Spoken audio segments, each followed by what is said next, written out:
Ni ay duha ka pamilya na starring sa atong pagbasa o sa atong ebanghelyo.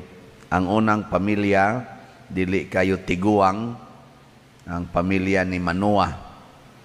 Niya, iyang asawa, dili makaanak. Niya say pamilyang usa, mga tiguang, mga tiwasonon. Lingi ako ng imong tupad, unsa man, batanon pa na o tiwasonon? Si Zacarias o si Isabel, pulo sila gitagaag maayong balita. Sa may maayong balita, manganak sila. Kung ikaw batanon nga babae, ingnon kang manganak, sa may imong bation, malipay, mag-uol. Kusga. Karang bago mong minyo ba? Ngayon yun, magmabdos ka sunod tuig, malipay ka, mag-uol. Unyag dugay na mong minyo, inyong edad, mga 75 na, 70, nya ingnon ka, wadyo mo'y anak, nya ingnon ka nga, magmabdos ka sunod tuig, malipay ka, mag-uol. Nganong ako may inyong tanawon nga, ganing igo raman ko ng utana, kaya di man ko makaanak. Na pwede mo paanak, huwag na mo kumpiyansa, pero kanang di ko kaanak. So garita mo focus, aligri man yung duha katiguang, kaning banag asawa si Zacarias o si Isabel, maayong balita ang gihatag sa Ginoo nila, pero nahimong daotang balita sa usa nila.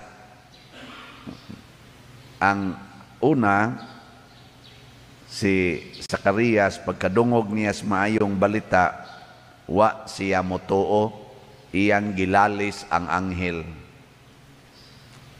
Si Isabel, pagkadawat niya sa maayong balita, nga nagsuka-suka na siya, tiguang ba, suka-suka niya, mabdos, mitago o sa siya 5 kabuwan kay murag lisod nila.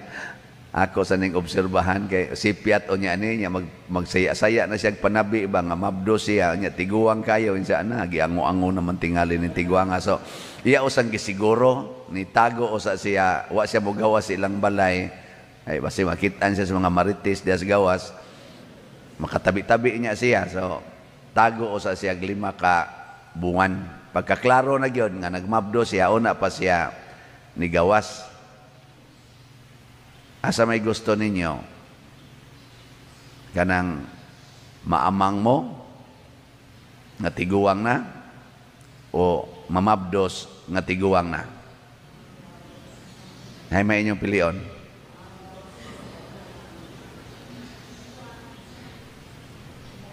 Kaya tiguang na ka ba? Kung sa'yo gusto nimo, maamang ka, o mamabdos? Bala na mo diya. Basta, ang resulta, tungod aning maing balita, nakuan, naamang si Zacarias. Murabag form nga silot ba? So, magbantay di ita, kay si Kristo mao ang maayong balita, matod pa ni San Pablo. Siya mao ang maayong balita. Pero magbantay ta. Kay kun ang ato ganing reaksyon sa maayong balita, mo question ta, nya mulalis pag yun. Piligrong na ay silot. Muna ingos Kristo, dili ko musilot ninyo, pero ang akong mga pulong mo'y musilot ninyo. Kaya nga naman, ang iyamang pulong mo'y maayong balita, pero ato mang lalison, ama-amang dayon ta. Or, unsa dihang mga silot. Mo bitan ni kaning mga panghitabo ros kalibutan, kining kagubot, kining atong mga trahedya, mga kalitlag, mga linog, mga baha. Tungod ba nis atong pagsupak-supak sa pulong sa Ginoo? Nya moingon ita, wa na gisilutan na gitas Ginoo. Wa ni Asya aron pagluwas mao nay maayong balita. Pero ang problema mudawat batas iyang mga pulong. Nilalis mo Zacarias perting pagkaamanga. Pananglitan Nagsugo din Ginoo anang graft and corruption. Nagsugo ang Ginoo na. Nya waroy graft and corruption sa kalibutan. Why graft and corruption diri sa Pilipinas? O tanawa, di ba na naglisod? Kanang mga nasod nga naay graft and corruption, magkalisod yun ang mga tao. Maura ginailhanan. Nagsugo din Ginoo pag pinatyanay ka mo. Wow, gisupak man, ay gubat ang mga nasod, sama sa Russia o sa Ukraine. Nya unsay resulta? Perting lisura na to. Murag gisilutan. Hastagod din simbahan mo, gamay ang kolekta. Ang mag-imong ihog sa kolekta, palit lang na nimong bugas, ting mahalas gasolina karon, mahal pang kilos bugas. Mao na ba resulta ni sa pagsupak-supak sa pulong sa Ginoo? Sugo des Ginoo nga kamo mga laki pag-unay mo, kamo mga babae pag-unay mo sex. Sugo na dili. Tanawa, di ba mo na usas mga dagkong hinungdan nga nikuyanap ang AIDS? Kana bang sakit nga AIDS? Tungod man na ana? Kanang prostitusyon, waman magsugong Ginoo na. Mahuta na mga bana, ma-AIDS, kuyawa ning AIDS, padirin ako, di man ka ma-AIDS, basta anhara dyo kasi imong asawa. Pero mutilaw-tilaw ka ng uban nga nindot tan-aon, pero dunot na di ay, ma-AIDS gyud ka. May paring-ari-karing luod tan-aon, pero presko di ay. Kanang, ana ba? Muna nga, importante kaayong kamaotang mutuman sa pulong sa Ginoo. Unsaon man nato pagtuman? Kinahanglan nga giyahan ta sa Espiritu Santo. Muna si San Juan, pagkatao na kaning anak nilang Zacarias, napuno sa Espiritu Santo. Si Samson sad, pagkatao niya, napuno sa Espiritu Santo, ug pulos sila nakahatag og maayong epekto sa nasod sa Israel ug sa kalibutan. Si Samson niluwas sa ilang kaulipnan gikan sa mga kaaway. Si San Juan miluwas nato gikan sa kaulipnan sa sala tungod kay gigiyahan sa Espiritu Santo.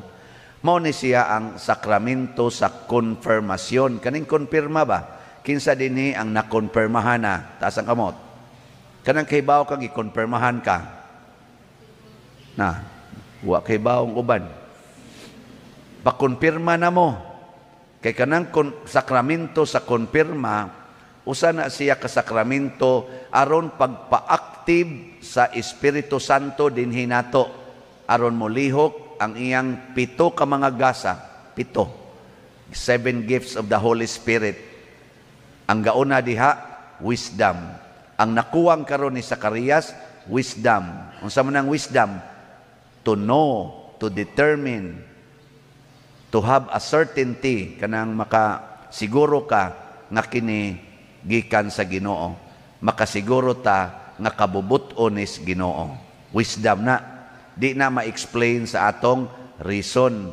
Muna si Zacarias, ni gamit mag-reason, di man wisdom, gi-question niya ang kabubuton sa Ginoo. Si Maria, nagamit og wisdom.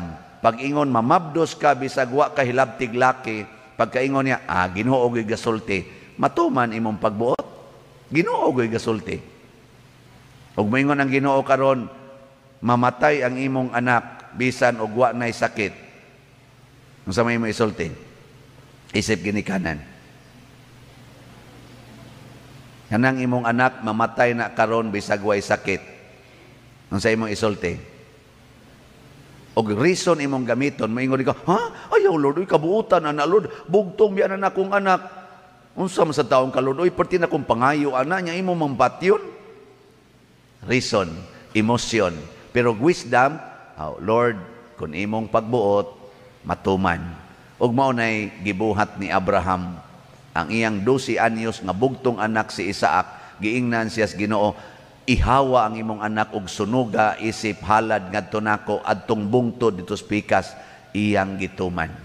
Wisdom. Moingon ang Ginoo ron, kamong mga manag-uyab, ayaw mo pag hinikapay, tinan-away lang mo. Ayaw sa Lord, nice ba yan ang hikap-hikap Lord? Di naman guna uso karon Lord kadang tinan-away, ana. Di ba? Pero moingon ka nga, wisdom imong gamiton, moingon jud ka, your will be done, Lord. Di ko mohikap sa akong uyab, igo ra kong motanaw. Nya moingon di mo uyab, uy, hikap na uy. Ka ayaw day gagamit kog wisdom. Kausam ng wisdom, ingon gikan sa Holy Spirit. Ana, pag ingon sa niya, naa sa day kuan di ay Holy Spirit, maminaw sa siya, Holy Spirit, nganong ganahan man jud kong hikapon, ingon day yung Holy Spirit, giyawaan ka. Maingon ko, ay sorry, ayaw naghikap doon kay mayawaan ta. Anya karon kay ang Holy Spirit niingon mas bana, hikap sa imong asawa bisag 80 na inyong edad, hikap gyud. Nya maingon ding asawa, ay samok, wa kahilasi diha, wa kahilasi. Ingon day yung bana, day ako nagtuman ragyog ko sa Holy Spirit. This is wisdom. Maingon sang asawa, maumang ka di ay naaman say gift of understanding. Mao man gasunod sa wisdom, understanding. I understand. Hikap sa kagbalik. Di ba? Maunang namabdos si Isabel. Nga naman, tiguang na sila hinikapay mangyapon. Namabdos, wisdoman. Nyag mo ingon ron ang pulong, kadungog ang pari, hikapa ang madre. Lord, is this you? Maingon sa ang madre, sure ka, Father? Pero ining pamalandong, gisulti din ang Espiritu Santo di ay. Oy, ang yawa mo'y gasulti. Ter, nayawaan gyud ko. Sa ako sa Father hapit. Undangon taning istoryaha, ter. Amo na gitawag og gift of counsel. Tambagan ba? Pangayog tambag sa Espiritu Santo. Patambag, kung naglisod na kasi imong bisyo, patambag. Nya tagaan din ka sa usa sa gift sa Espiritu Santo nga nag-ingon fortitude, kaligon. Ligunon ka sa Espiritu Santo sa imong kahuyang. Nya tudloan din ka sa gift of piety, kanang pagkamaampuon. Hala, pag-ampo diha. Ingnon ka sa Espiritu Santo. Wa may lami iampo, Lord. Oy, ampo lang, bahalag way lami. Pugsa imong kaugalingon pag-ampo aron maligon ka sa tentasyon, di na kamubalik sa imong kabit. Di na din kamubalik ing kaugma, sunod na lang sang simana.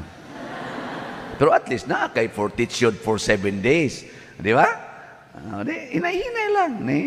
Hangtod yun, maundang na ka ng imong sigig pamalikas, ladli kay mulibkas ang baba, pisti inatay, Lord, give me counsel, give me fortitude, give me piety.